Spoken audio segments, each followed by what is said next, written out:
ये है देविका। देविका पढ़ी लिखी और मॉडर्न लड़की है, लेकिन उसकी शादी ऐसे परिवार में हुई है जो गांव में रहता है। भले ही ये 21वीं सदी है, लेकिन देविका की ससुराल वालों की सोच वो तो 18वीं सदी से आगे बढ़ी ही नहीं।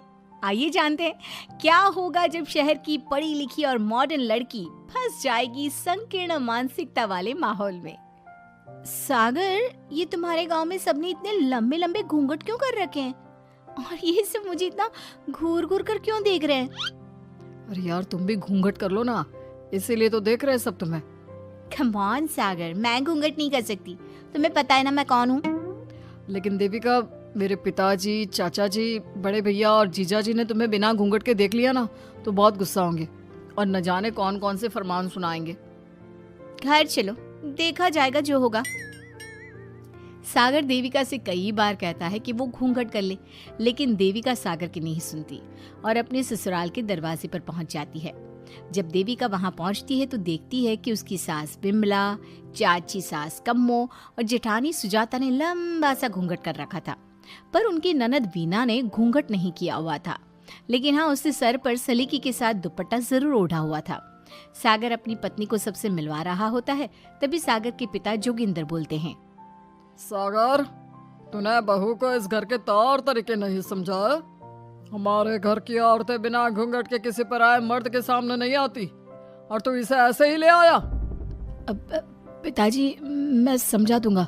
वो नई नई शहर से आई है ना, इसलिए उसे पता नहीं है। सागर की बात सुनकर उसके चाचा जी महेंद्र बोलते हैं, ये बात तो तुझे गांव में कदम रखते ही अपनी बीवी को समझानी चाहिए थी। हमारा गांव में बहुत नाम है। तेरी बीवी ऐसे गांव भर में घूमेगी तो क्या इज्जत रह जाएगी हमारी। ये बोलकर जोगिंदर और महेंद्र वहां से चले जाते हैं। शाम को घर की सारी औरतें खाने की तैयारी करती है। खाना तैयार हो जाता है, लेकिन घर की कोई भी औरत खाना नहीं खाती। बहुत रात हो जाती है, तब देविका कहती है, सासू माँ, खाना बने हुए तो देर हो गई, रात भी बहुत हो गई है, हम लोग खाना क्यों नहीं खा रहे हैं? अरे बहू, ये क्या बोल रही हो? हमारे यहाँ घर की औरतें तब तक खाना नहीं खाती जब तक घर के मर्द खाना ना खा ले। लेकिन इतनी देर हो गई, आप सबको भूख नहीं लग रही क्या? तभी देविका की जेठानी सुजाता कहती है, लग तो रही है, लेकिन यहाँ की यही रीत है, ये निभानी तो पड़ेगी ना।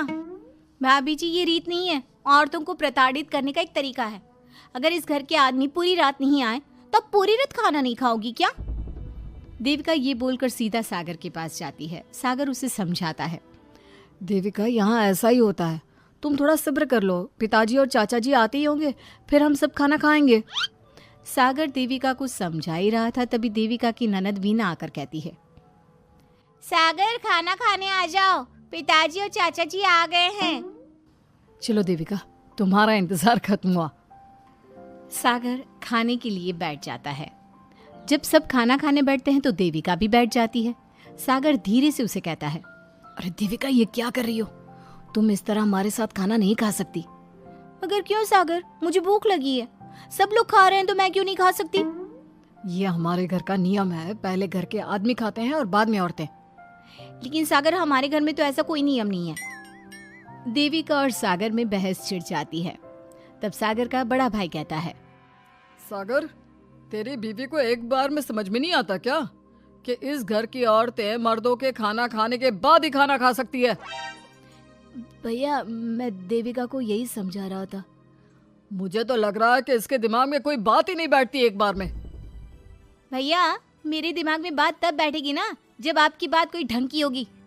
अरे आखिर क्यों घर की औरतों को आप लोगों की बात खाना मिलेगा? हाँ, अब से पहले घर की किसी औरत ने घर की किसी मर्द से इस लहजे में बात नहीं की थी, इसलिए वो सब देविका की बात सुनकर हैरान रह गए।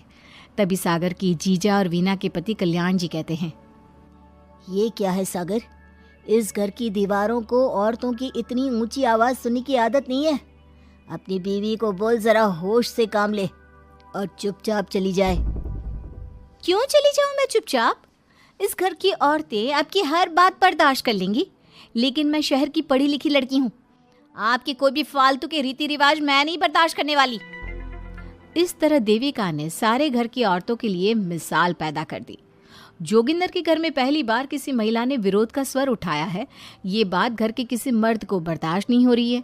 तभी जोगिंदर कहता है, महेंद्र, मोहन, इस बेशर्म लड़की को कमरे में बंद कर दो और आज इसे कोई खाना नहीं देगा। अगर किसी ने इसे खाना दिया तो मैं उसे जिंदा नहीं छोड़ूंगा।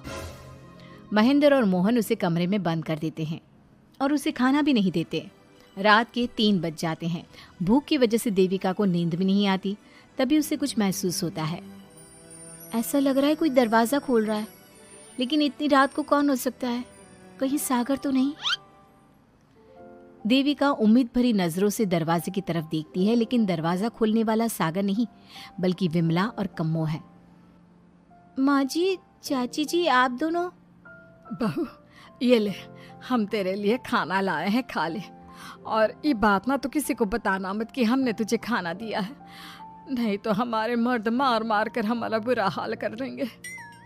माँ जी, आप यहाँ इतना घुट घुट कर क्यों रहती हो? देविका, अब तू भी इस घर की बहू है, तू भी हमारी तरह रहना सीख ले।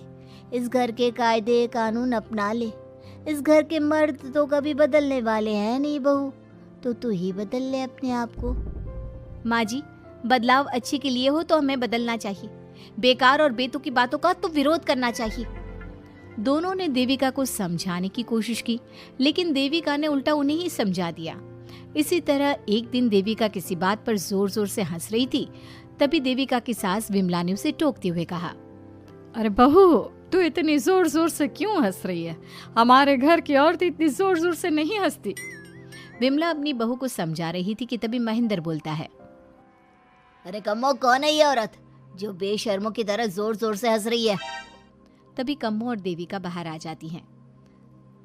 जी वो मैं हंस रही थी चाचा जी, अब आप लोग हंसने पर भी पाबंदी लगाओगे क्या? तुम जैसी बदतमीज लड़कियों से मैं बात नहीं करना चाहता, लेकिन कान खोलकर सुन लो, इस घर की औरतें इतना जोर जोर से नहीं हंसती। और हाँ, तुम्हें पहले ही बता चुके हैं कि इस घर की दीवारों को औरतों की तेज आवाज सुनने की आदत नहीं है। इस घर की दीवारों को आदमियों की ऊंची आवाज सुनने की आदत है, लेकिन औरतों की नहीं। चाचा जी, आपके घर की दीवारें तो बहुत दोगली है।